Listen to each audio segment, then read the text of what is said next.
Hello students. जैसे हमारा one shot series चल रहा था रिवीजन के लिए, उसी को आज हम कंटिन्यू करने वाले हैं।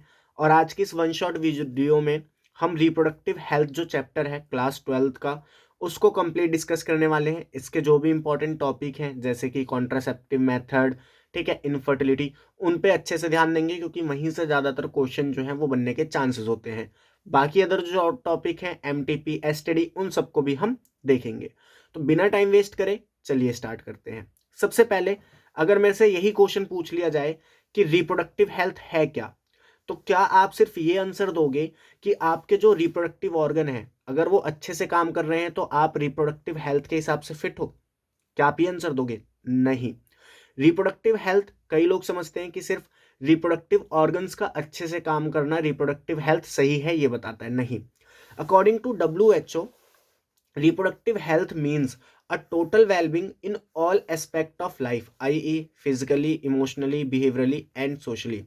रिप्रोडक्टिव हेल्थ का मतलब एक तो है कि आपके जो रिप्रोडक्टिव ऑर्गन्स है वो अच्छे से काम करें, इसके साथ साथ जो इंडिविजुअल है वो फिजिकली फिट हो, इमोशनली फिट हो, बिहेवियर उसका फिट हो, ठीक है, एंड वो सोशली भी फिट हो। ये नहीं कि अगर आपको रिप्रोडक्टिव ऑर्गन से आपको पता चल गया है कि फीमेल में मेंस्ट्रुएशन साइकिल कैसे होती है तो आप किसी फीमेल को एक तरीके से उसका मजाक उड़ा रहे हो।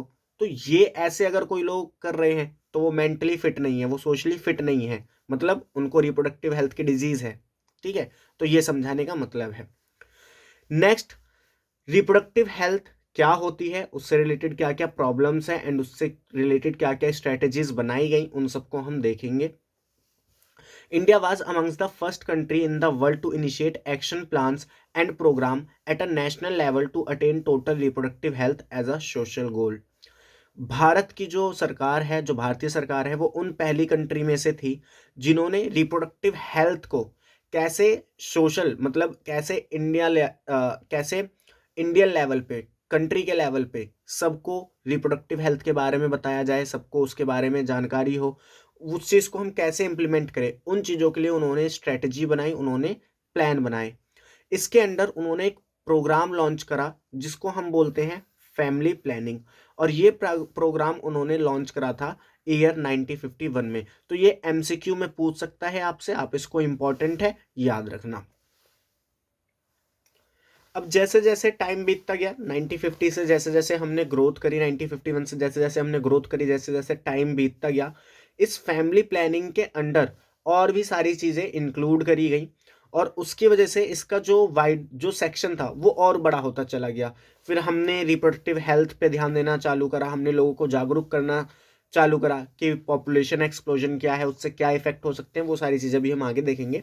तो उन सब चीज़ों के बारे में हमने लोगों को समझाना चालू करा, जिसकी वजह से हमको जो हमने इनिशिएटिव चालू करा था फैमिली प्लानिंग का, उसको बदल दिया गया और उसको नाम दिया गया reproductive child health care, RCH। और इसके जो ऑपरेशन थे वो कई सारे थे। तो आइए इसमें सबसे पहले हम बात करते हैं ऑब्जेक्टिव ऑफ RCH की, यानी जो रिप्रोडक्टिव चाइल्ड हेल्थ केयर बनी, जो यूनिट बनी, जो प्रोग्राम बना, उसके क्या क्या ऑब्जेक्टिव थे। इसका सबसे पहला एंड इंपॉर्टेंट ऑब्जेक्टिव था अवेयरनेस फैलाना with the help of audio, visual and print media bye governmental and non governmental agencies. इसका सेकंड गोल ये था कि हम किस तरीके से सेक्स एजुकेशन को स्कूल्स में इंट्रोड्यूस कर सकते हैं एंड कैसे उसको इनकरेज कर सकते हैं कि टीचर जो हैं वो उस टॉपिक को अच्छे से पढ़ाएं। जैसे आप आजकल के टाइम पे देखोगे कि आपके बुक में तो चैप्टर है लेकिन आपके जो टीचर्स होते हैं वो उस चैप्टर को स्किप करा देते हैं क्योंकि उन्हें लगता है कि आप उस लेवल पे अभी नहीं हो कि उन चीज़ों को आप सीरियसली पढ़ो। ठीक है, ये एक हार्श ट्रूथ है, ये आपको मानना पड़ेगा क्योंकि आप लोगों की हरकतें भी कुछ वैसी होती हैं। Third, proper information should be provided about reproductive organ, मतलब जो RCH था उसका एक ये भी इनिशिएटिव था या एक ये भी गोल था कि लोगों को प्रॉपर जानकारी हो रिप्रोडक्टिव ऑर्गन्स की, कि रिप्रोडक्टिव ऑर्गन्स क्या है, कैसे फंक्शन करते हैं, उससे रिलेटेड क्या क्या डिसऑर्डर्स हो सकते हैं, वो सारी चीज़ें। एडोलसेंस क्या होती है एंड एडोलसेंस से रिलेटेड क्या क्या चेंजेस होते हैं, मतलब जब आप एक टीनेजर्स बनने जा रहे होते हो, जब आप वो 12 14 15 की एज में आ रहे होते हो, तो उस टाइम पे आपकी बॉडी में क्या क्या रिलेटेड चेंजेस आते हैं, उन चीज़ों को आपको इन्फॉर्मेशन दी जाए। सेफ एंड हाइजीन सेक्स क्या है उसके बारे में आपको बताया जाए। एसटीडी यानी कि सेक्सुअल ट्रांसमिटेड डिजीज क्या है उसके बारे में आपको बताया जाए। एंड इसी में एक है एड्स, उसके बारे में आपको बताया जाए। ठीक है, तो ये सब क्या है आरसीएच के गोल हैं। इसके अलावा और क्या गोल है? इसके अलावा और गोल्स ये थे कि people specially fertile couple and those in marriageable group should be educated about, मतलब लोगों को जागरूक करा जाए, स्पेशली उन लोगों को जो फर्टाइल हो कपल है, मतलब जिनकी शादी हो चुकी है, जो बच्चे प्लान कर रहे हैं, या फिर उनको जो शादी करने वाले हैं। किनको ज़्यादातर किन पे फोकस करना है? जो शादी कर चुके हैं, जो बच्चे प्लान कर रहे हैं, या फिर वो जिनकी शादी होने वाली है, उन लोगों को बताया जाए कि कॉन्ट्रासेप्टिव मेथड क्या होते हैं जिससे आप प्रेगनेंसी को अवॉइड कर सकते हो। कैसे, अगर मदर प्रेग्नेंट हो जाती है तो उस मदर की केयर कैसे करनी है। ठीक है, जब बेबी डिलीवर हो जाएगा उसके बाद मदर और चाइल्ड दोनों की केयर कैसे करनी है। ठीक है, ब्रेस्ट फीडिंग का इम्पोर्टेंस क्या है वो लोगों को बताना। And awareness of problem due to uncontrolled population growth, लोगों को ये भी बताना कि अगर आप बिना फैमिली प्लानिंग के आप कई सारे बच्चे कर रहे हो, एक फैमिली है जिसमें 10-12 बच्चे हैं, तो उससे पॉपुलेशन ग्रोथ होगी और उस पॉपुलेशन ग्रोथ से क्या इफेक्ट पड़ेगा आपकी फैमिली पे, कंट्री पे, स्टेट पे, वो सारी चीजें उनको समझाना। नेक्स्ट आरसीएच का काम ये था कि जो भी रिप्रोडक्टिव हेल्थ से रिलेटेड नई नई टेक्नोलॉजीज आ रही हैं, जो भी उससे रिलेटेड इंफ्रास्ट्रक्चर है, उन पे ध्यान देना और उनको अपनी कंट्री में अच्छे तरीके से इम्प्लांट करना। ठीक है, कि उसका मिसयूज ना कर पाए लोग। इसी तरीके की एक टेक्निक थी जिसको हम बोलते हैं एमिनोसेंटेसिस। क्या बोलते हैं? Amniocentesis, a procedure performed during pregnancy to obtain amniotic fluid to test for chromosomal abnormality and foetal infection. तो एमनोसेंटेसिस नाम की एक टेक्निक आई थी जिसमें हम क्या करते थे, जो भी बेबी होता था, जो भी बेबी होता था मदर के यूट्रस में, उसके अराउंड एक एमनियोटिक फ्लूइड होता था। क्या होता था? एक एमनियोटिक फ्लूइड होता था। उस एमनियोटिक फ्लूइड को हम आइसोलेट करते थे और उससे क्रोमोसोमल स्टडी करते थे। उससे क्या करते थे? इस बेबी के क्रोमोसोम की स्टडी करते थे।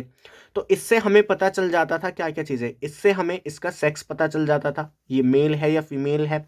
ठीक है, हमें पता चल जाता था कि अगर उसमें कोई क्रोमोसोमल एबनॉर्मलिटीज़ है तो हमें पता चल जाता था, या फिर अगर फीटस की डेवलपमेंट अच्छे से नहीं हो रही, कुछ इन्फेक्शन है, वो सारी चीज़ें भी हमें पता चल जाती थी। तो ये एमिनोसेंटेसिस था। बट कुछ लोग जो थे वो इसका मिसयूज करने लगे। क्या करने लगे? इसका मिसयूज। कैसे मिसयूज करने लगे? जैसे लोगों को पता चल जाता था कि जो फीटस है, जो डेवलपिंग फीटस है या जो जाइगोट है डेवलपिंग, वो मेल है या फीमेल है, ये लोगों को पता चल जाता था।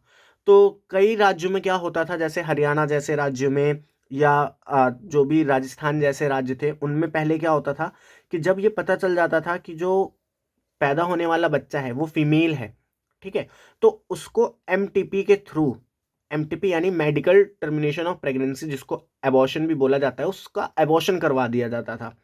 ठीक है, तो इस टेक्निक पे बैन लगा दिया गया था। इस टेक्निक पे क्या कर दिया गया था? बैन लगा दिया गया था। अब कंप्लीट तरीके से बैन नहीं लगाया था, वहां पे बस ये था कि आप सेक्स नहीं बता सकते किसी भी फैमिली को, बाकी आप ये जो भी स्टडी करनी है क्रोमोसोमल एबनॉर्मलिटी को लेके या फेटल इन्फेक्शन को लेके, वो आप कर सकते हो, लेकिन आप पेरेंट को डिस्क्लोज नहीं कर सकते कि जो बेबी है वो मेल है या फीमेल है। ये क्राइम होता था, इनफैक्ट अभी भी है। सो एमनियो एमिनोसेंटेसिस से हम क्या क्या चीज़ें पता कर सकते थे?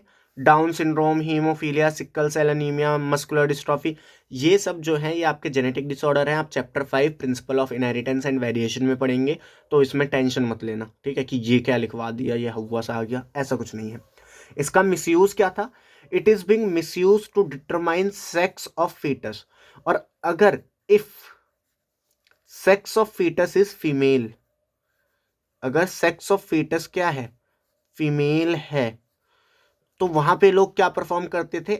एमटीपी, या फिर जिसको आजकल की लैंग्वेज में एबॉर्शन कहा जाता है, उस चीज को लोग परफॉर्म करवा दिया करते थे। ठीक है, तो ये इसका मिसयूज था। नेक्स्ट टॉपिक हमारा आता है indicator of improve reproductive health of society.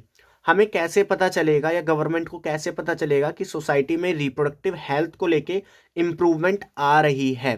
तो इसके कुछ पॉइंट्स आपको पता होने चाहिए, जैसे कि better awareness about sex related matter. Sex से रिलेटेड जो भी चीज़ें हैं उसके बारे में लोग ज़्यादा जागरूक है पहले से। Increase number of medically assisted deliveries. अब जो डिलीवरीज हो रही हैं, जो मदर्स बेबी डिलीवर कर रही हैं, वो ज़्यादातर किसी डॉक्टर की निगरानी में हो रही हैं।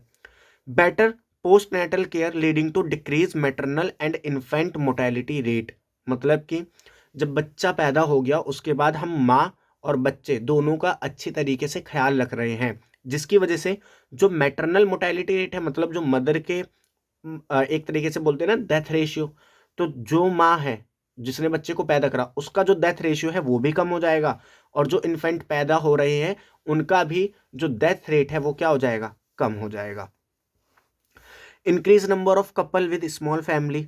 स्मॉल फैमिली का जो अमाउंट है हमारी कंट्री में वो बढ़ जाएगा। Better detection and cure of STD. STDs को लोग पहले डिटेक्ट कर लिया करेंगे, जिसकी वजह से जो उसका क्योर है वो इजी हो जाएगा। अगर ये सारे पॉइंट हमारी गवर्नमेंट को देखने को मिलते हैं या हमें देखने को मिलते हैं, तो हम कह सकते हैं कि हमारी जो सोसाइटी है वो रिप्रोडक्टिव हेल्थ में इम्प्रूविंग, मतलब इम्प्रूवमेंट दिखा रही है। देखिए ये टॉपिक छोटे छोटे, इसमें कुछ नहीं समझाना, बस आपको ये रीड करने हैं। आप इनको छोड़ देते हो लेकिन कई बार असर्शन रीजन में आ जाते हैं। नेक्स्ट हम पढ़ते हैं पॉपुलेशन एक्सप्लोजन क्या होता है। सबसे पहले पॉपुलेशन क्या होती है?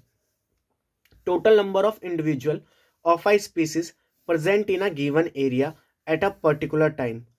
एक किसी भी पर्टिकुलर टाइम पे एक गिवन एरिया में कितने लोग रह रहे हैं एक ही स्पीशीज के, वो क्या कहलाएगी? पॉपुलेशन कहलाएगी। जैसे कि इंडिया में कितने होमोसैपियन रह रहे हैं, इंडिया में कितने होमोसैपियन रह रहे हैं इस एक ईयर में, वो क्या कहलाएगी? होमोसैपियंस की पॉपुलेशन कहलाएगी इंडिया में। जैसे ही आप एरिया ब्रॉड करने जाओगे, पूरे कंट्री का देखोगे, मतलब सारी कंट्री को मिला के पूरे वर्ल्ड का देखोगे, तो वो वर्ल्ड पॉपुलेशन कहलाएगी। ठीक है, तो आप किसी भी गिवन टाइम पीरियड में किसी गिवन जियोग्राफिकल एरिया में किसी स्पीशीज के नंबर ऑफ इंडिविजुअल्स को जब काउंट करते हो तो वो क्या देती है? पॉपुलेशन देती है। 11 जुलाई को हम वर्ल्ड पॉपुलेशन डे मनाते हैं, आपसे एमसीक्यू में पूछ सकता है। डेमोग्राफी क्या होती है? पॉपुलेशन को स्टडी कराना, मतलब पॉपुलेशन को स्टडी करना क्या कहलाता है? डेमोग्राफी। नेक्स्ट हम बात करते हैं सेंसस की, कि सेंसस होता क्या है। Official counting of population, Indian government द्वारा जो ऑफिशियल काउंटिंग होती है पॉपुलेशन की, उसी को हम क्या बोलते हैं? सेंसस बोलते हैं। और ये हर 10 साल में एक बार होती है। इसका डाटा गवर्नमेंट पब्लिश करती है एंड उससे कई सारी चीज़ें हमें पता चलती हैं अपनी कंट्री के बारे में। ठीक है। Reason of population explosion. Population explosion होता कैसे है, या पहले तो ये समझ लो है क्या। देखो, जब 1947 में हमारी कंट्री आज़ाद हुई थी तो हमारे जो देश था इसकी जो टोटल आबादी थी वो थी 30 करोड़। बट अभी 100 साल भी नहीं हुए हमें आज़ाद हुए, अभी हमें आज़ाद हुए 100 साल भी नहीं हुए। हम 2024 की अगर बात करें तो अब तो 25 से स्टार्ट हो गया, आज से, मतलब कल से। बट 2024 में जब हमने लास्ट ऑफिशियल डेटा देखा था तो हम चाइना को बीट करने की कगार पे थे, या कह सकते हो कर चुके थे। मतलब हमारी जो पॉपुलेशन थी वो बहुत ज़्यादा बढ़ गई थी, 1.7 बिलियन के आसपास हो चुकी है। मतलब वर्ल्ड में हर 6th पर्सन जो है वो एक इंडियन है। ठीक है, तो हमारी पॉपुलेशन देखो, अभी हमें 100 साल भी नहीं हुए, अभी हमें 100 साल भी नहीं हुए, 75-78 ईयर्स हुए हैं, लेकिन हम पॉपुलेशन कहाँ से कहाँ ले गए? 30 करोड़ से 170 करोड़। ठीक है, कहाँ पहुंचा दी हमने आबादी? तो इसी चीज को हम बोलते हैं पॉपुलेशन एक्सप्लोजन। जब पॉपुलेशन का अमाउंट सडन तरीके से इंक्रीज कर जाए उसी चीज को हम क्या बोलते हैं? Population explosion. अब ये हुआ किस वजह से? Rapid decline in death rate, जो मृत्यु दर थी उसमें कमी आने की वजह से पॉपुलेशन एक्सप्लोजन हुआ। मैटरनल मोर्टेलिटी रेट में कमी आने की वजह से जो हमारा पॉपुलेशन एक्सप्लोजन है वो हुआ। एंड जो इन्फेंट का, जो नए बच्चे पैदा हो रहे थे, उनको जब अच्छा ट्रीटमेंट मिला तो उनका भी डेथ रेट कम हुआ, तो उसकी वजह से पॉपुलेशन क्या हुई? इंक्रीज हुई। तो ये पहला पॉइंट था। सेकंड क्या रीजन दे सकते हैं हम पॉपुलेशन एक्सप्लोजन का? सेकेंड रीज़न हम ये दे सकते हैं कि जो रिप्रोडक्टिव एज होती है, मतलब जहाँ पे फर्टिलिटी बहुत ज़्यादा होती है मेल फीमेल की, ठीक है, उस एज में नंबर ऑफ इंडिविजुअल्स का बढ़ना, उस एज में नंबर ऑफ इंडिविजुअल्स का बढ़ना, क्योंकि उस एज में जब नंबर ऑफ इंडिविजुअल बढ़ेंगे तो जाहिर सी बात है रिप्रोडक्शन बढ़ेगा, रिप्रोडक्शन बढ़ेगा तो प्रोजेनीज का नंबर बढ़ेगा, तो पॉपुलेशन क्या होगी, ग्रो करेगी। ठीक है, चलिए नेक्स्ट हम बात करते हैं कि पॉपुलेशन की जो ग्रोथ होती है वो किन फैक्टर्स पे डिपेंड करती है। Population growth rate depends on birth rate, death rate, migration, age and sex ratio. Birth rate से तो आपको पता ही चल गया होगा, जितने नंबर ऑफ इंडिविजुअल पैदा होंगे तो वो पॉपुलेशन को इंक्रीज करने का काम करेंगे। डेथ रेट अगर ज़्यादा है तो वो पॉपुलेशन को कम करने का काम करेंगे। माइग्रेशन होता है दो तरीके से, एक होता है इमिग्रेशन, एक होता है एमिग्रेशन। इमिग्रेशन में होता है कि जिस भी कंट्री की आप पॉपुलेशन देख रहे हो, जिस भी कंट्री की आप पॉपुलेशन स्टडी कर रहे हो, उस कंट्री के अंदर लोग बाहर से आए हैं। मान लीजिए एक कंट्री है ए, एक कंट्री है B.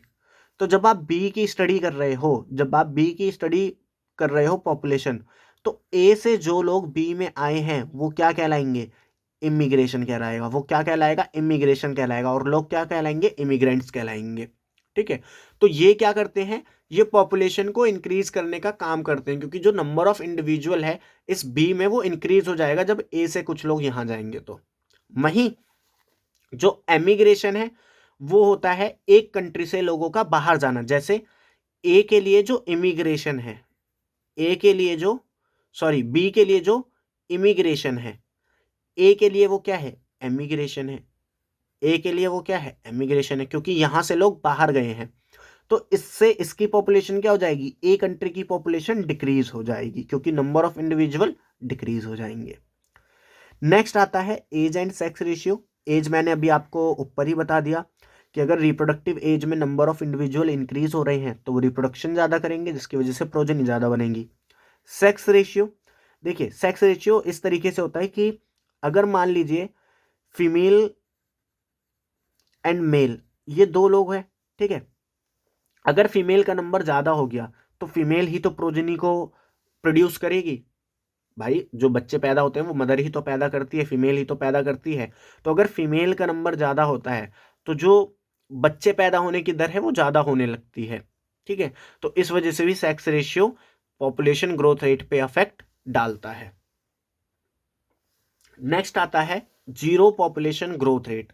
Zero population growth rate क्या है, मतलब कि अगर क्या बोलते हैं उसको, साल दर साल जब नंबर ऑफ इंडिविजुअल किसी भी कंट्री में सेम रह रहे हैं, वो ना तो बढ़ रहे हैं ना घट रहे हैं, तो उस ग्रोथ को हम क्या बोलेंगे, zero population growth.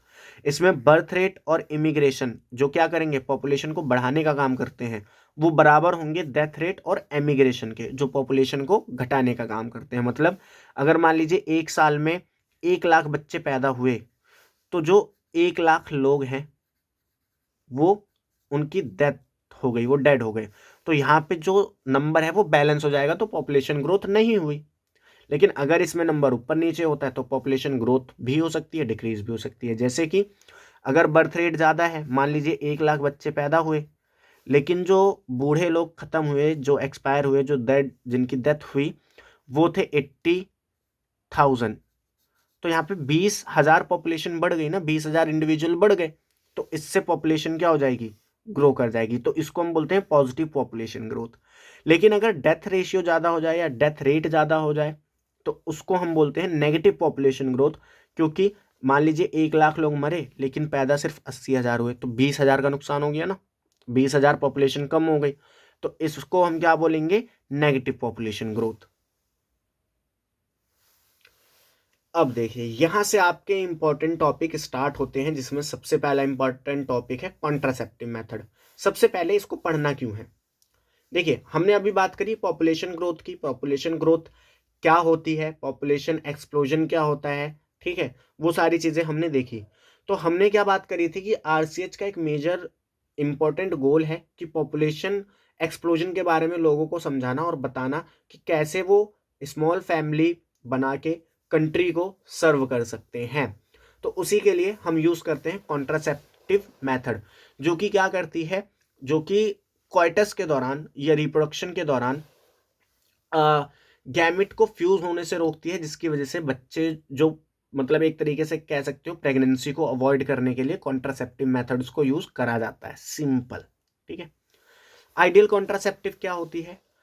Ideal contraceptive एक ऐसी कॉन्ट्रासेप्टिव होगी जो यूजर फ्रेंडली होनी चाहिए, इजिली मार्केट में अवेलेबल होनी चाहिए, इफेक्टिव होनी चाहिए। ये नहीं कि बस कुछ भी उठा के हमने बोल दिया कि ये कॉन्ट्रासेप्टिव मेथड है, नहीं, इफेक्टिव होना चाहिए, रिवर्सिबल होना चाहिए और उसका कोई भी साइड इफेक्ट नहीं होना चाहिए। लेकिन कोई भी चीज इस दुनिया में आइडियल है ही नहीं, कोई भी चीज इस दुनिया में आइडियल नहीं है। तो ये बस आपको याद रखना है कि ये कंडीशन है आइडियल की, लेकिन कोई भी आइडियल नहीं होता। अब जो कॉन्ट्रासेप्टिव मेथड होते हैं ये दो तरीके के होते हैं। एक होते हैं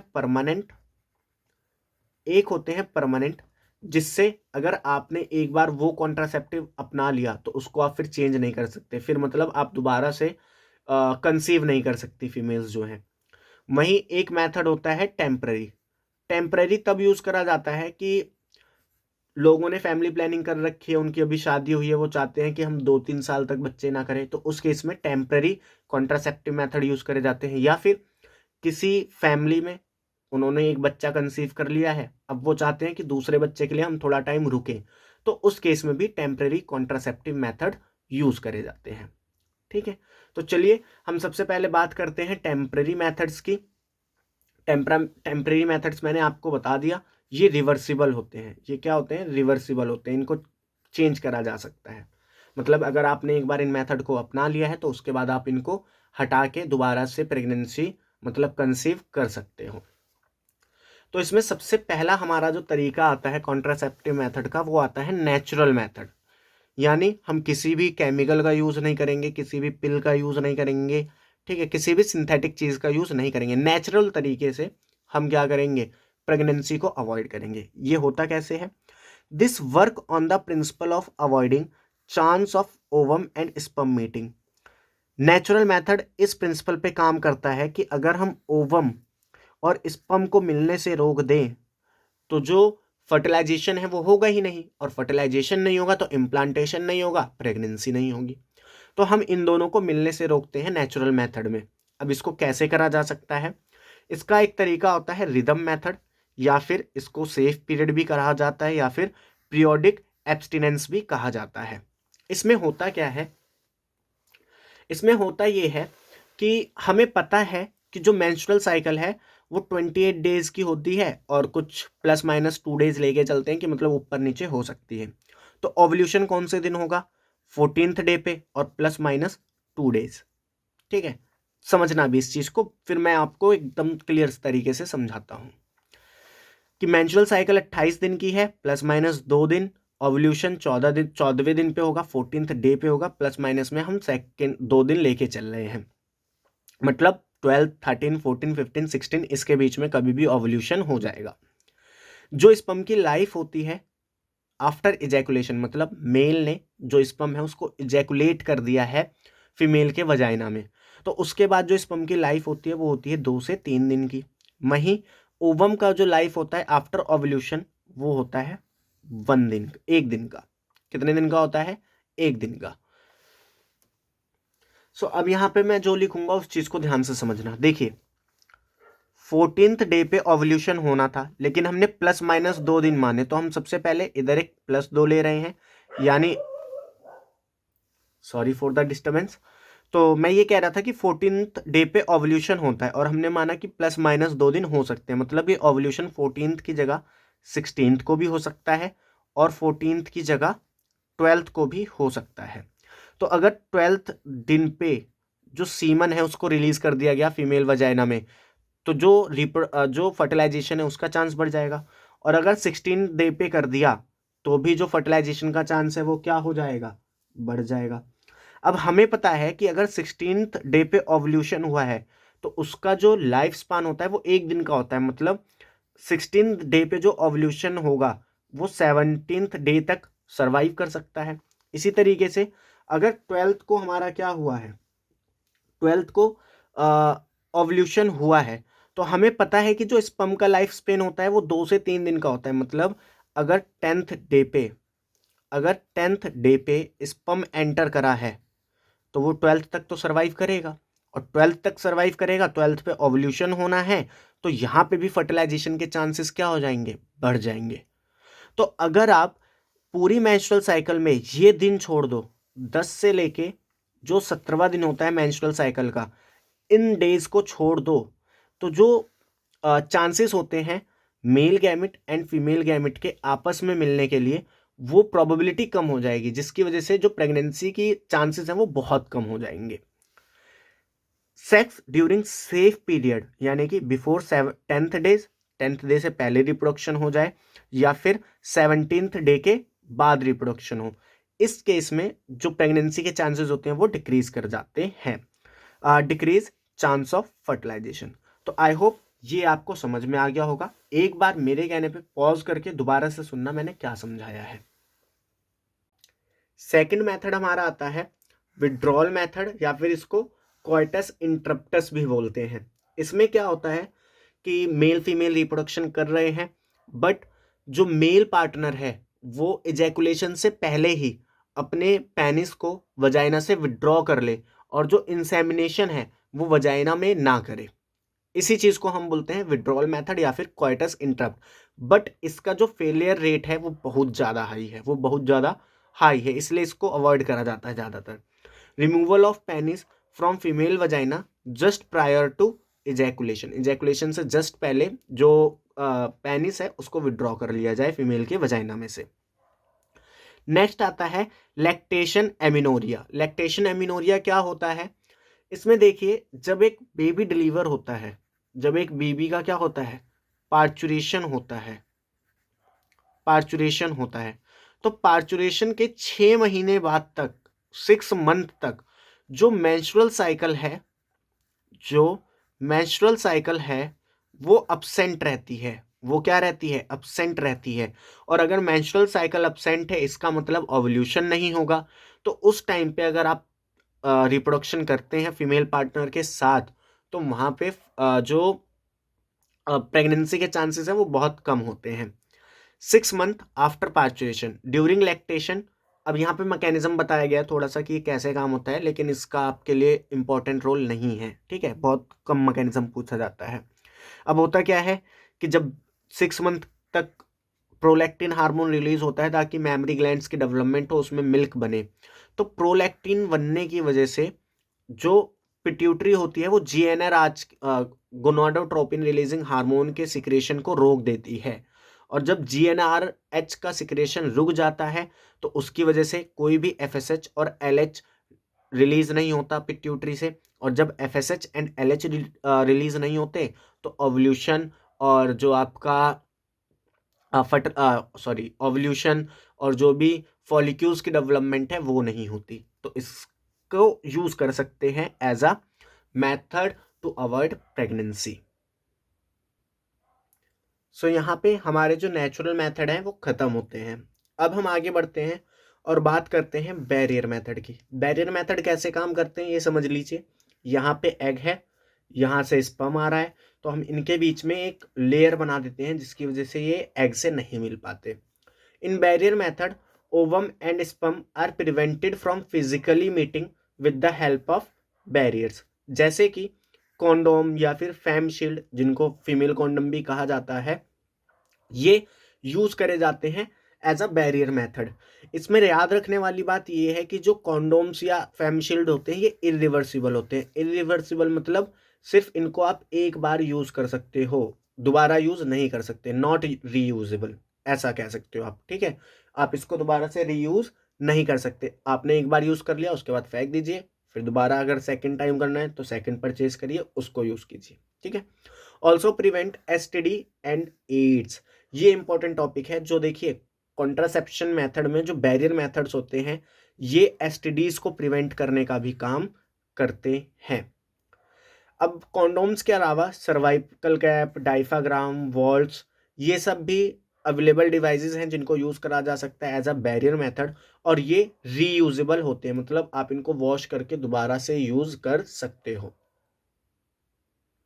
नेक्स्ट हम बात करते हैं केमिकल मेथड की। केमिकल मेथड जो होते हैं उसमें हम क्या करते हैं, बेसिकली जो स्पर्म है उसको मारने का काम करते हैं एक तरीके से, ठीक है। तो केमिकल मेथड्स को हम स्पर्मिसिडल एजेंट्स बोलते हैं। These are available in form of cream, jellies and vaginal tablets. इसमें क्रीम को वेजाइना में मतलब लगा दिया जाता है, या जेली है या टैबलेट है तो उसको वेजाइना में रख दिया जाता है ड्यूरिंग द इंटरकोर्स। और जब सीमन रिलीज होता है तो वो क्या करते हैं, उसमें प्रेजेंट स्पर्म को किल करने लग जाते हैं। contain chemical like citric acid, boric acid and zinc sulfate, kill sperm by disrupting the membrane। जो भी स्पर्म की प्लाज्मा मेम्ब्रेन है उसको डिस्क्रप्ट कर देते हैं, जिसकी वजह से वो जो स्पर्म है उसकी एक तरीके से मौत हो जाती है। नेक्स्ट हमारा आता है इंट्रा यूट्राइन डिवाइसेस, और ये आपके लिए ज्यादा इंपॉर्टेंट है, ठीक है, ये बहुत बार पूछा जाता है पेपर में। These devices are inserted by doctor और expert nurses in the uterus through vagina। देखिए अभी तक आपने जितनी भी आईयूडीज पढ़ी थी, अभी तक आपने जितने भी कॉन्ट्रासेप्टिव मेथड पढ़े थे उसमें कहीं भी आपको डॉक्टर नहीं बताया गया कि डॉक्टर के द्वारा ही ये करा जाएगा। लेकिन जो इंट्रायूट्राइन डिवाइसेस होते हैं इनका जो यूज होता है वो डॉक्टर ही करवा सकता है, क्योंकि डॉक्टर ही वो आपकी बॉडी में फिट करेगा उसे, और वो डॉक्टर क्वालिफाइड होगा या फिर एक एक्सपर्ट नर्स होगी वो उस चीज को करेगी। क्योंकि अदरवाइज मान लीजिए कोई झोला छाप डॉक्टर है वो ये चीज कर रहा है तो उसकी वजह से कई बार बहुत ज्यादा इरिटेशन होती है, बहुत ज्यादा पेन होता है, एक्सेस ब्लीडिंग होने लग जाती है। तो उन चीजों को अवॉइड करने के लिए एक्सपर्ट डॉक्टर या फिर एक्सपर्ट नर्सेज की जरूरत होती है।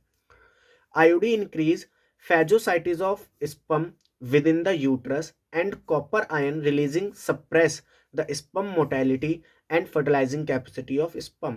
मतलब कि डिपेंडिंग आप किस तरीके का आईओडी यूज कर रहे हो, तो उसके बेसिस पे स्पर्म की फेजोसाइटोसिस करी जाती है, मतलब उन्हें किल कर दिया जाता है, या फिर कॉपर आयंस जो कि कॉपर रिलीजिंग आयोडीज होती हैं वो ये काम करती हैं, वो कॉपर आयन रिलीज करती हैं, जिसकी वजह से जो स्पर्म की मोटेलिटी है, मतलब जो मूवमेंट की स्पीड है वो कम हो जाती है, जिसकी वजह से वो तेजी से मूव नहीं कर पाता, और जो मैक्रोफाजिस सेल होती हैं बॉडी में वो उसको खा जाती हैं। और ये चीज एक चीज और करती हैं, जो फर्टिलाइजिंग कैपेसिटी है स्पर्म की उसको भी क्या कर देती है, डिक्रीज कर देती है। IUDs are ideal contraceptive for the female who want to delay pregnancy and or space children। IUD उन फीमेल्स के लिए काफ़ी एक अच्छा क्या कहते हैं मेथड है जो प्रेगनेंसी को या तो अवॉइड करना चाहती हैं अभी, या फिर उनका अगर एक बेबी हो चुका है तो उसके दूसरे बेबी और पहले बेबी के बीच में अगर वो डिस्टेंस करना चाहते हैं तो उसके लिए भी ये एक इम्पॉर्टेंट या अच्छा मेथड है। One of the most widely acceptable method of contraception in India. जो आयोडीज का यूज है इंडिया में वो one of the most widely accepted method है कॉन्ट्रासेप्शन के लिए। इसमें हमारी सबसे पहली टाइप्स ऑफ आयोडीज जब हम पढ़ते हैं तो सबसे पहली हमारी जो आयोडी आती है वो होती है नॉन मेडिकेटेड आयोडीज। नॉन मेडिकेटेड आयोडीज का जो एग्जाम्पल है जो आपको याद रखना है वो है लिप्स लूप। ये काम कैसे करती है, ये बेसिकली जो यूट्रस होता है यूट्रस की वॉल को ये क्या कर देती है, डैमेज कर देती है, यूट्रस की वॉल को क्या कर देती है, डैमेज कर देती है, जिसकी वजह से जब जाइगोट आता है इम्प्लांटेशन के लिए तो इम्प्लांटेशन वहां पे नहीं हो पाता, जिसकी वजह से प्रेगनेंसी अवॉइड हो जाती है। नेक्स्ट आता है कॉपर रिलीजिंग आयोडीज, मतलब वो आयोडीज जो कॉपर रिलीज करते हैं। इसके एग्जाम्पल हैं CU7, CUT एंड मल्टीलोड 375। ये आपको नाम याद होने चाहिए। ये सारी आयोडीज क्या करती हैं, धीरे धीरे कॉपर को डिफ्यूज करती हैं, काफी स्लो रेट से कॉपर को डिफ्यूज करती हैं फीमेल के वजाइना में, ठीक है। ये कॉपर करता क्या है, ये कॉपर करता है मोटेलिटी ऑफ स्पर्म को धीरे कर देता है, साथ ही साथ जो ओवम को फर्टिलाइज करने की कैपेसिटी है उसको भी रिड्यूस कर देता है। Suppress the sperm motility and their ability to fertile ovum. Next हमारी आयोडीज आती है हार्मोन रिलीजिंग आयोडी। वो आयोडी जो क्या करती हैं, हार्मोन रिलीज करती हैं। इसमें आपको प्रोजेस्टासर्ट और LNG-20 ये नाम याद रखने हैं। कई बार पेपर में सिर्फ आपसे ये पूछ लेगा इनमें से कौन सी आईओडी हार्मोन रिलीजिंग है, कौन सी आईओडी कॉपर रिलीजिंग है, कौन सी आईओडी नॉन मेडिकेटेड है, सीधा ऐसे पूछ लेगा, तो ये एग्जाम्पल याद होने चाहिए। Make uterus unsuitable for implantation by inhibiting the release of GnRH, मतलब कि जैसे अभी हमने देखा था प्रोलैक्टिन के केस में कि प्रोलैक्टिन जब बढ़ता है तो GnRH इनहिबिट हो जाता है। इसी तरीके से हार्मोन रिलीजिंग आईओडी क्या करती है, जो प्रोजेस्ट्रोजन का लेवल है, ठीक है, उसको बढ़ा देती है, जिसकी वजह से जो GnRH है यानी कि गोनाडोट्रोपिन रिलीजिंग हार्मोन है, उसका जो सिंथेसिस है या सिक्रेशन है वो रुक जाता है हाइपोथैलेमस से, जिसकी वजह से जो एंटीरियर पिट्यूटरी है वो LH एंड FSH ये हार्मोन नहीं बनाती है, ये हार्मोन नहीं बनाती है, जिसकी वजह से ओवुलेशन जैसी चीजें नहीं होती। Also play role in thickening of mucus to prevent retarded entry of sperm. देखिए जैसे मान लीजिए ये यूट्रस है और ये यूट्रस की क्या है, ओपनिंग, तो यहाँ पे म्यूकस का डिपोजिशन बहुत ज्यादा हो जाता है, तो एक बैरियर सा क्रिएट हो जाता है, जिसकी वजह से स्पर्म इसके अंदर मूव नहीं कर पाते। ठीक है, नेक्स्ट आती है ओरल कॉन्ट्रासेप्टिव पिल्स। अब हमारा जो आईओडीज का मेथड ऑफ कॉन्ट्रासेप्शन है वो खत्म होता है। नेक्स्ट मेथड पे हम आते हैं जो है ओरल कॉन्ट्रासेप्टिव पिल्स, मतलब ऐसी पिल्स जिनको ओरली लेके हम प्रेगनेंसी को अवॉइड कर सकते हैं। They are containing either progestogen और प्रोजेस्ट्रोजन एस्ट्रोजन कॉम्बिनेशन, मतलब कि ये जो पिल्स होती हैं इनमें या तो प्रोजेस्ट्रॉन होगा या फिर प्रोजेस्ट्रॉन एस्ट्रोजन का कॉम्बिनेशन होगा। Pills taken orally for 21 days, in pills को लगातार 21 दिन तक खाया जाता है और ये 21 दिन स्टार्ट होते हैं 5th day of menstrual cycle से, मतलब पहली tablet 5th day of menstrual cycle पे खाई जाएगी, 6th डे पे दूसरी, 7th पे तीसरी, 4th पे 7th पे, 5th पे पहली, 6th पे दूसरी, 7th पे तीसरी, 8th पे 4th, एंड इसी तरीके से 25th डे पे आप जो 21st टैबलेट होगी उसको खाओगे, एंड उसके बाद 7 दिन का ब्रेक लेना होता है और फिर दोबारा से इस कोर्स को कंटिन्यू करना होता है। ठीक है, it is advisable to restart the course after a gap of 7 days, तो आप 7 दिन रेस्ट करोगे, मतलब 7 दिन फिर उस दवाई को नहीं खाओगे और दोबारा से उसको स्टार्ट करोगे। अब ये कॉन्ट्रासेप्टिव पिल्स काम कैसे करती हैं? ये काम करती हैं कई तरीके से, जैसे ये ओवुलेशन को रोक देती हैं हार्मोनल डिसबैलेंस करके, ये यूट्रस की जो एंडोमेट्रियम होती है जहां पे इम्प्लांटेशन होता है उसको खराब कर देती हैं, सर्वाइकल म्यूकस को चेंज कर देती है, जैसे अभी हमने हार्मोन रिलीजिंग आईओडी के केस में देखा कि म्यूकस का क्या होता है, ऐसे यूट्रस की ओपनिंग पे यहाँ पे डिपोजिशन होता है म्यूकस का, जिसकी वजह से स्पर्म एंटर नहीं कर पाता। Inhibit motility and secretory activity of fallopian tube, fallopian tube जो एग की मूवमेंट कराते हैं उस चीज को वो स्लो कर देते हैं। ठीक है, तो ये इनके तरीके हैं कि ओरल कॉन्ट्रासेप्टिव कैसे काम करती है।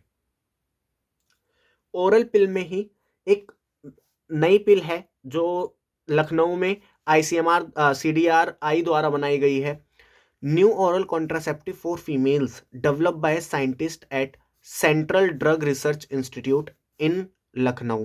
ठीक है, ये जो सहेली होती है ये आई पिल से कैसे अलग होती है? आई पिल को अभी हमने देखा कि 21 दिन तक रोज खाना है और फिर 7 दिन अवॉइड करके फिर से उस कोर्स को चालू करना है, फिर 7 दिन अवॉइड करोगे फिर से चालू करोगे।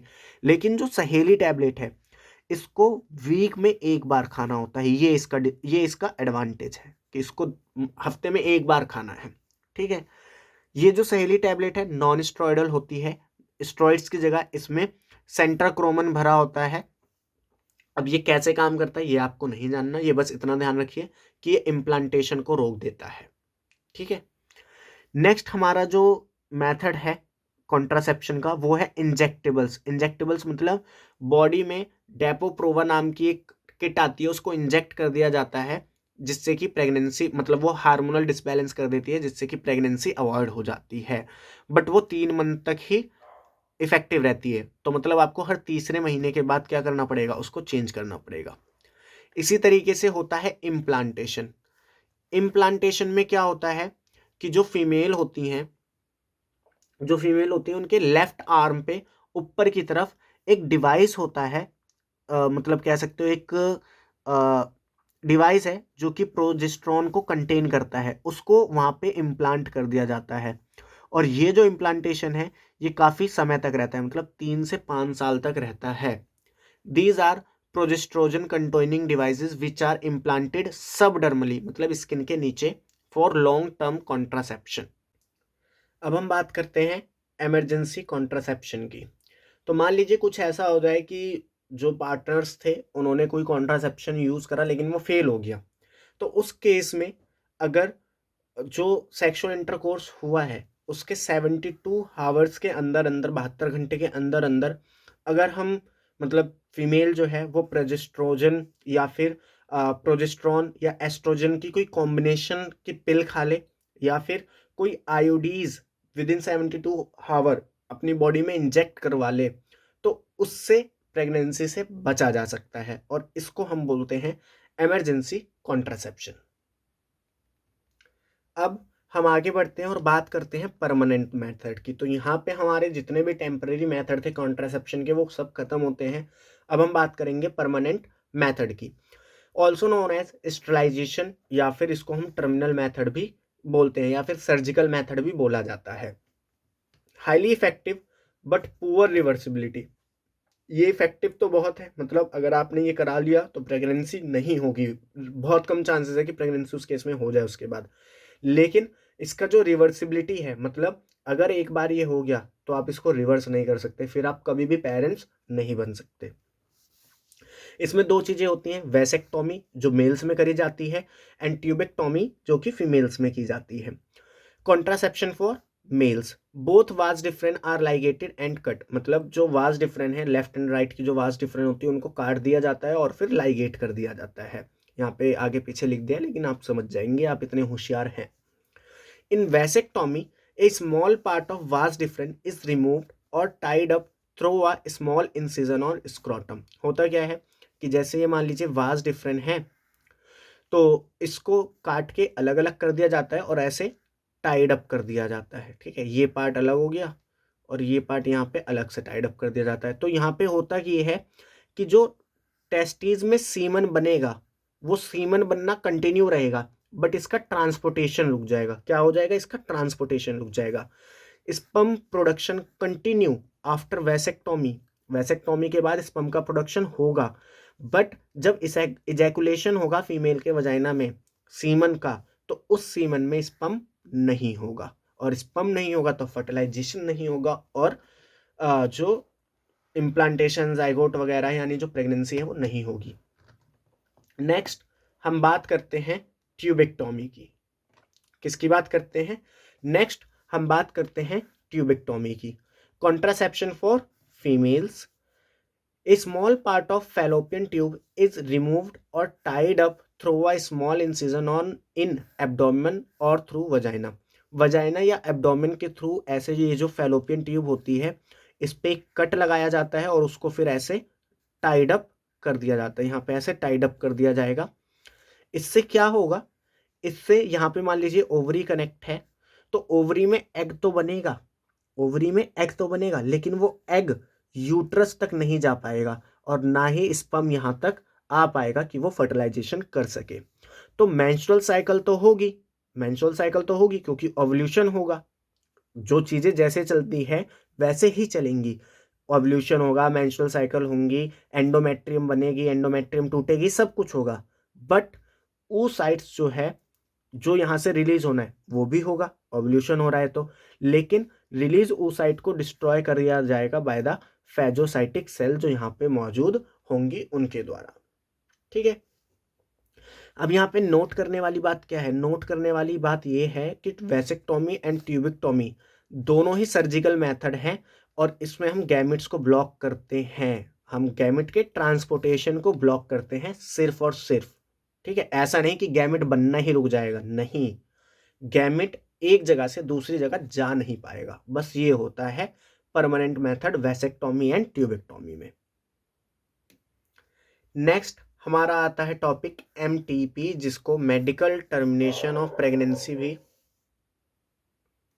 नेक्स्ट हमारा टॉपिक आता है MTP, जिसको हम मेडिकल टर्मिनेशन ऑफ प्रेगनेंसी भी बोलते हैं। होता क्या है, पहले इसकी डेफिनेशन देख लेते हैं। इंटेंशनल और voluntary termination of pregnancy before full term is called MTP और इंड्यूस एबॉर्शन। मान लीजिए एक फीमेल जो थी उसने कंसीव करा, वो क्या हो गई, प्रेग्नेंट हो गई। अब वो चाहती है कि वो मतलब वो ऐसा चाहती है कि ये बच्चा पैदा ना हो, एक तरीके से कहने का मतलब है ये सिर्फ, ठीक है, वो चाहती है कि ये बच्चा क्या हो, पैदा ना हो। उसने आईयूडीज वगैरह या कॉन्ट्रासेप्शन के मेथड यूज तो करे थे सेक्सुअल इंटरकोर्स के दौरान, लेकिन वो फेल हो गए और वो प्रेग्नेंट हो गई। तो यहाँ पे वो अपने इंटेंशन की वजह से, अपने इंटेंशन की वजह से इस प्रेगनेंसी को क्या करना चाह रही है, अवॉइड करना चाहती है। तो उस केस में वो एमटीपी कहलाएगी।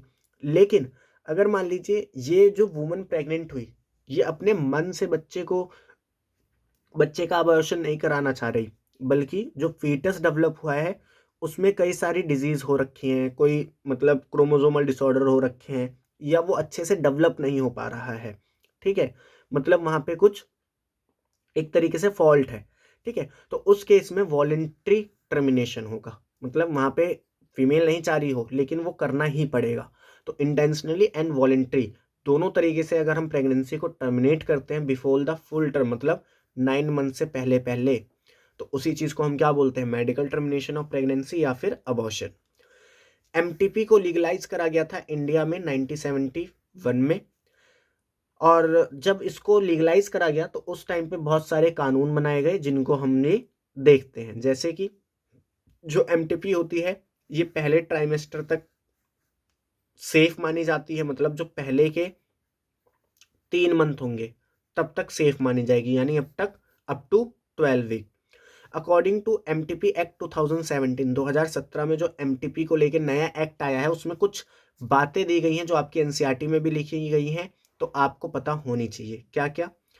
प्रेगनेंसी में be terminated within the first 12 week of pregnancy on the opinion of one registered medical practitioner. अगर आप जाते हो किसी डॉक्टर के पास और आप उसको बताते हो कि मेरे को ये बच्चा नहीं चाहिए, तो वो वहाँ पे फिर कुछ चीज़ें होती हैं उनको फॉलो करेगा, एंड अगर वो ओपिनियन देता है कि हाँ आप ये चीज़ करा सकते हो, तभी एमटीपी परफॉर्म होगी, अदरवाइज नहीं होगी। If pregnancy has lasted more than 12 weeks, अब मान लीजिए आपको 12 हफ्तों के बाद ये हो रहा है कि नहीं हमें ये बेबी नहीं चाहिए, ठीक है, या 12 हफ्तों के बाद आपको पता चल रहा है कि इसमें कुछ डिसऑर्डर्स हैं, तो उसके बाद अगर आप एमटीपी परफॉर्म करना चाहते हो तो आपको 2 रजिस्टर्ड डॉक्टर की सलाह लेनी पड़ेगी, और अगर वो ऐसा कहते हैं तभी एमटीपी हो पाएगी। और ये ज़रूरी है कि वो 24 वीक से पहले पहले हो। अगर 24 वीक्स हो चुके हैं तो उसके बाद एमटीपी परफॉर्म नहीं हो सकती, फिर चाहे आप 2 डॉक्टर से पूछे चाहे 3 डॉक्टर से पूछे। नेक्स्ट टॉपिक आता है एसटीडी, जिसको सेक्सुअली ट्रांसमिटेड डिजीज भी बोलते हैं, या फिर एसटीआई यानी कि सेक्सुअली ट्रांसमिटेड इन्फेक्शन भी बोलते हैं। इसको पेल्विक इन्फ्लेमेटरी डिजीज या फिर वेनरल डिजीज या फिर रिप्रोडक्टिव ट्रैक्ट इन्फेक्शन भी बोला जाता है, इसके अलग अलग नाम हैं। इनके सिम्टम्स क्या होते हैं? ज़्यादातर सबके सिम्टम एक जैसे ही होते हैं। क्या? प्राइवेट पार्ट्स में ईचिंग होना, प्राइवेट पार्ट से फ्लूइड का डिस्चार्ज होना, प्राइवेट पार्ट में पेन होना, या फिर प्राइवेट पार्ट में इन्फ्लामेशन आ जाना। तो कैसे हम एसटीडी से प्रिवेंट कर सकते हैं अपने आप को? Avoid sex with unknown partner, अगर आप किसी को नहीं जानते तो उसके साथ सेक्स को अवॉइड करिए, या फिर मल्टीपल पार्टनर के साथ सेक्स को अवॉइड करिए, क्योंकि मल्टीपल पार्टनर के साथ जो चांसेस होते हैं एसटीडीज के वो इंक्रीज हो जाते हैं। Always try to use condom during coitus, क्योंकि कॉन्डम जो होता है वो बैरियर मेथड की तरह काम करता है, और वो क्या करता है, एसटीडी को प्रिवेंट करता है। इन केस ऑफ डाउट, अगर आपको डाउट है, अगर आपको कोई अर्ली सिम्टम्स दिख रहे हैं जैसे ईचिंग या पेन या फिर फ्लूइड डिस्चार्ज या फिर इन्फ्लेमेशन, तो उस केस में आप तुरंत जाइए क्वालिफाइड डॉक्टर के पास और उनसे सलाह मशवरा कीजिए। शर्माइए मत, शर्माएंगे तो नुकसान कर जाएंगे, ठीक है। फिर इन्फ्लामेटरी डिजीज की वजह से क्या क्या कॉम्प्लिकेशन देखे जा सकते हैं, मेल फीमेल दोनों में बात करेंगे। फीमेल में अबॉर्शन हो जाएगा, होने के चांसेस बढ़ जाते हैं, ठीक है। स्टिल बर्थ, टाइम से पहले बर्थ हो जाता है। एक्टोपिक प्रेगनेंसी, इम्प्लांटेशन यूट्रस में नहीं हो पाता, फैलोपियन ट्यूब में ही हो जाता है। इनफर्टिलिटी, मेल फीमेल दोनों में ही ये देखा जा सकता है कि दोनों ही इनफर्टाइल हो जाए। या फिर रिप्रोडक्टिव हेल्थ का जैसे कि आपने प्रोस्टेट ग्लैंड का कैंसर सुना होगा, आपने यूट्रस का कैंसर सुना होगा, इन सब चीज़ों के कैंसर जो हैं होने के चांसेस बढ़ जाते हैं, ठीक है? तो ये याद रखना। अब कुछ एसटीडीज़ हैं जो आपकी बुक में दे रखी हैं, तो आपको उनके नाम और कौन उन्हें कॉज़ करता है वो पता होने चाहिए। सबसे पहला है आपका क्लैमिडायासिस, बैक्टीरियल होता है ये, मतलब क्लैमिडायासिस जो है वो बैक्टीरिया है एंड ये जो एसटीडी कॉज़ करता है, सॉरी मैंने यहाँ पे उल्टा लिख दिया है, ये आपकी एसटीडी है, ये आपकी एसटीडीज़ हैं और ये आपके पैथोजेंस हैं। तो अगर हम बात करें क्लैमिडायसिस की, बैक्टीरियल एसटीडी होती है, कॉज कौन करता है, क्लैमाइडिया ट्रैकोमैटिस। वहीं अगर हम बात करें गोनोरिया की, ये भी बैक्टीरियल होता है, कॉज कौन करता है, निसेरिया गोनोरिया। सिफिल्स की बात करें, ये भी बैक्टीरियल है, कॉज कौन करता है, ट्रैपोनीमा पैलिडम। जेनाइटल हब्स की बात करें तो ये वायरल से होता है, मतलब वायरस से होता है। इसका जो वायरस होता है वो होता है type 2 herpes simplex virus. Genital warts की बात करें तो ये भी वायरल होता है, कॉज कौन करता है, ह्यूमन पैपिलोमा वायरस। ये टेबल आपको याद करनी पड़ेगी पूरी बेसिकली। हेपेटाइटिस बी की बात करें, वायरल होती है, कॉज कौन करता है, हेपेटाइटिस बी वायरस। एड्स की बात करें, कॉज कौन करता है, HIV, ह्यूमन इन्फ्लुएंजा वायरस। और फिर आती है ट्राइकोमोनाइसिस, कॉज कौन करता है, ट्राइकोमोनस वेजिनैलिस, और ये एक प्लाज्मोडियम की वजह से होने वाली एसटीपी है। Except hepatitis B, genital herpes and HIV, other are completely curable if detected earlier. अगर हम हेपेटाइटिस बी को छोड़ दें, जेनेटियल हेप्स को छोड़ दें, HIV को छोड़ दें, मतलब एड्स को छोड़ दें, तो बाकी सबको हम क्योर कर सकते हैं कंप्लीट तरीके से, अगर हम उसे अर्ली डिटेक्ट कर लेते हैं तो, ठीक है, जल्दी से डिटेक्ट कर लेते हैं तो इसीलिए अगर आपको कोई थोड़ा सा भी डाउट है तो जल्दी से डॉक्टर के पास जाना चाहिए, ठीक है। नेक्स्ट हमारा टॉपिक आता है इनफर्टिलिटी, जो कि लास्ट टॉपिक है इस चैप्टर का, और यहां से भी क्वेश्चन कई बार बहुत सारे अच्छे अच्छे क्वेश्चन पूछे जाते हैं। इनफर्टिलिटी होती क्या है, इनएबिलिटी टू कंसीव और produce children even after 2 years of unprotected sexual cohabitation is called infertility. मान लीजिए एक कपल है, मेल फीमेल, वो 2 साल से ट्राई कर रहे हैं बिना किसी कॉन्ट्रासेप्शन के, बिना किसी चीज़ के, वो ट्राई कर रहे हैं कि उनका एक बेबी हो जाए, बट वो नहीं हो पा रहा है, तो उस चीज़ को हम बोलते हैं इनफर्टिलिटी। उस चीज़ को हम क्या बोलते हैं, इनफर्टिलिटी। इनफर्टिलिटी दो तरीके की होती है, एक होती है प्राइमरी इनफर्टिलिटी, एक होती है सेकेंडरी इनफर्टिलिटी। प्राइमरी इनफर्टिलिटी क्या होती है, जब when conception has not occurred even once, मतलब जो फीमेल है वो एक भी बार प्रेग्नेंट नहीं हुई है, ठीक है, तो उसको हम बोलते हैं प्राइमरी इनफर्टिलिटी। सेकेंडरी इनफर्टिलिटी में क्या होता है कि पहली प्रेगनेंसी हो गई है, पहली प्रेगनेंसी हो गई है, अब हो सकता है वो सक्सेसफुल हो चुकी हो, मतलब आप उनका एक बेबी हो, या फिर हो सकता है वो मिसकैरेज हो गया हो, दोनों में से कोई भी चीज़ हो, उसको हम क्या मानेंगे कि हाँ भाई प्रेगनेंसी तो हुई थी, बट सेकेंड टाइम कंसीव करने में दिक्कतें आ रही हैं, तो उस चीज़ को हम बोलते हैं सेकेंडरी इनफर्टिलिटी।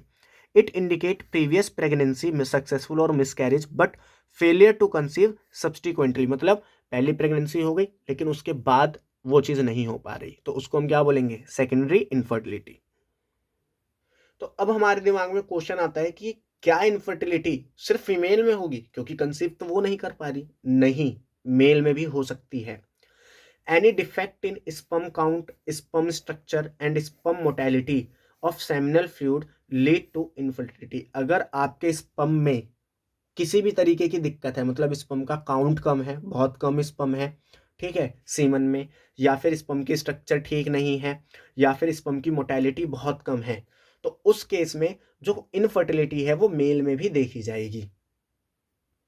अब मेल में इनफर्टिलिटी के रीजन क्या क्या हो सकते हैं, इसमें इरेक्टाइल डिसफंक्शन आता है जिसको हम इम्पोर्टेंस भी बोलते हैं। इसमें जो पेनिस होता है वो इरेक्ट नहीं हो पाता, और इरेक्ट नहीं हो पाता तो वो इंसेमिनेशन नहीं कर पाता।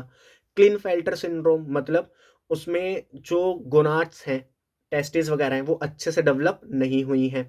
एल्कोहलिज्म, बहुत लोग दारू पीते हैं तो उसकी वजह से उनका जो स्पर्म काउंट होता है वो खराब हो जाता है, या फिर स्पर्म की स्ट्रक्चर खराब हो जाती है, या फिर जो गोनाडोट्रोपिन हार्मोन है उसकी डेफिशिएंसी हो जाए, तो उसकी वजह से LH एंड FSH नहीं निकलेगा, तो उसकी वजह से स्पर्म वगैरह का फॉर्मेशन नहीं होगा। फीमेल में भी इनफर्टिलिटी देखी जाती है। इसके रीजन क्या क्या है? यूट्रस के एंडोमेट्रियम में इन्फ्लेमेशन आ जाना, मतलब उसका उसमें सूजन आ जाना, जिसकी वजह से वो कंसीव नहीं कर पाते क्योंकि इम्प्लांटेशन नहीं हो पाता। सेम कॉन्सेप्ट पे काम करता है आपका लिप्स लूप, जो हमने अभी डिस्कस करा था कि वो क्या करता है, यूट्रस में इन्फ्लेमेशन कॉज कर देता है। गोनाडोट्रोपिन हार्मोन की डेफिशिएंसी होना, LH FSH की डेफिशिएंसी हो जाएगी, जिसकी वजह से और फिर ओव्यूलेशन वगैरह नहीं होंगे। प्रोलैक्टिन यानी हार्मोनल इम्बैलेंस हो जाना, फिर चाहे वो प्रोलैक्टिन का हो, एस्ट्रोजन का हो, प्रोजेस्टेरोन का हो, किसी का भी हो। अनएवोल्यूशन और ओलिगो एवोल्यूशन, मतलब या तो ओव्यूलेशन होना, मतलब नो ओव्यूलेशन,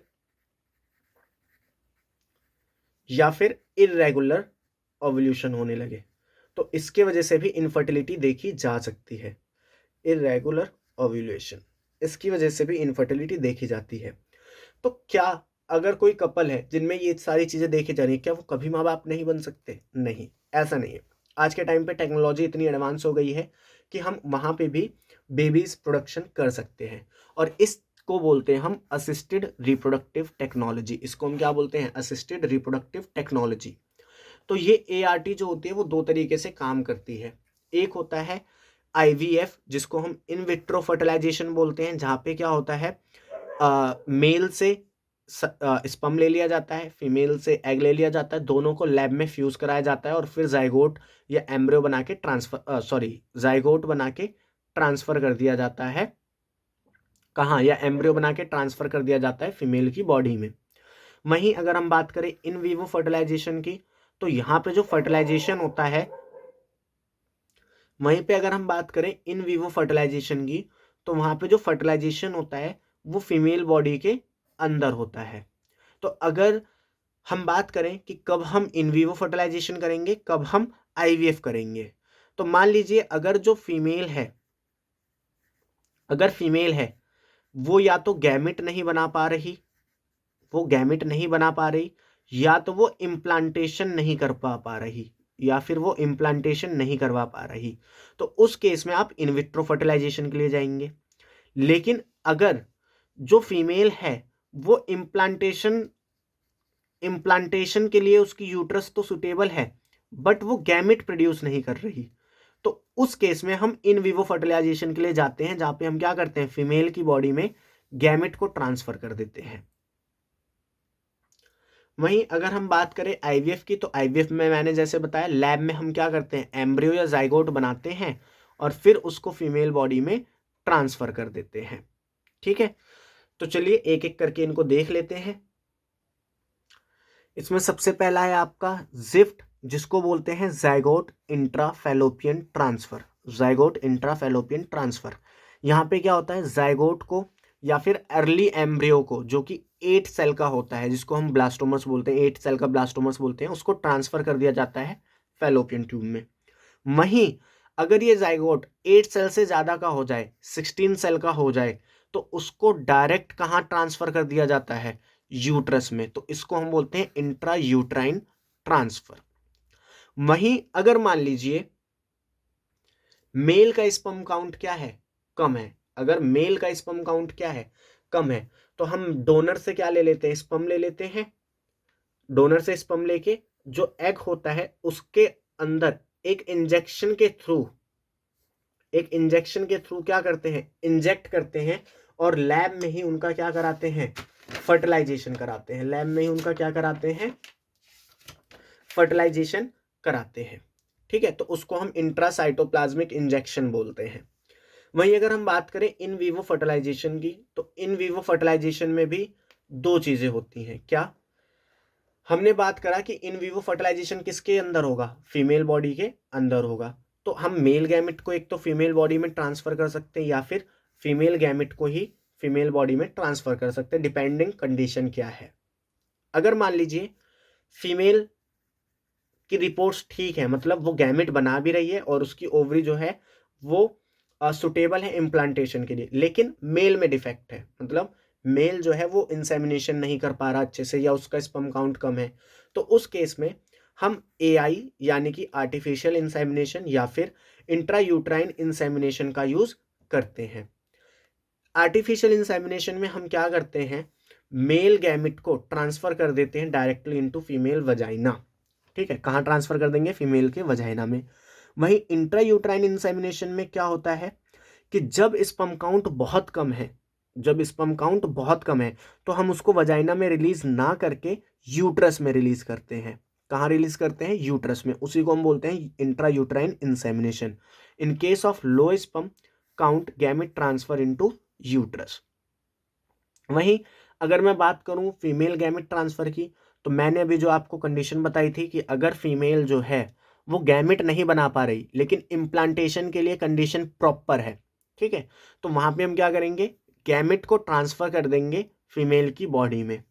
ट्रांसफर ऑफ ओवा into fallopian tube of female who can not produce gamete but provide suitable condition for implantation. तो उस केस में हम क्या करेंगे, गिफ्ट का यानी कि गैमेट इंट्रा फैलोपियन ट्रांसफर का यूज करेंगे। ठीक है, तो आई होप ये सारे टॉपिक आपको अच्छे से समझ में आए होंगे। आप नोट्स बना लेना, रिवीजन कर लेना, और अगर नोट्स नहीं बनाना चाहते तो टेलीग्राम या व्हाट्सएप ग्रुप ज्वाइन कर लेना, वहाँ पे आप मैसेज कर देना, आपको नोट्स मिल जाएंगे। तो मिलते हैं नेक्स्ट वीडियो में, तब तक के लिए थैंक्स फॉर वॉचिंग।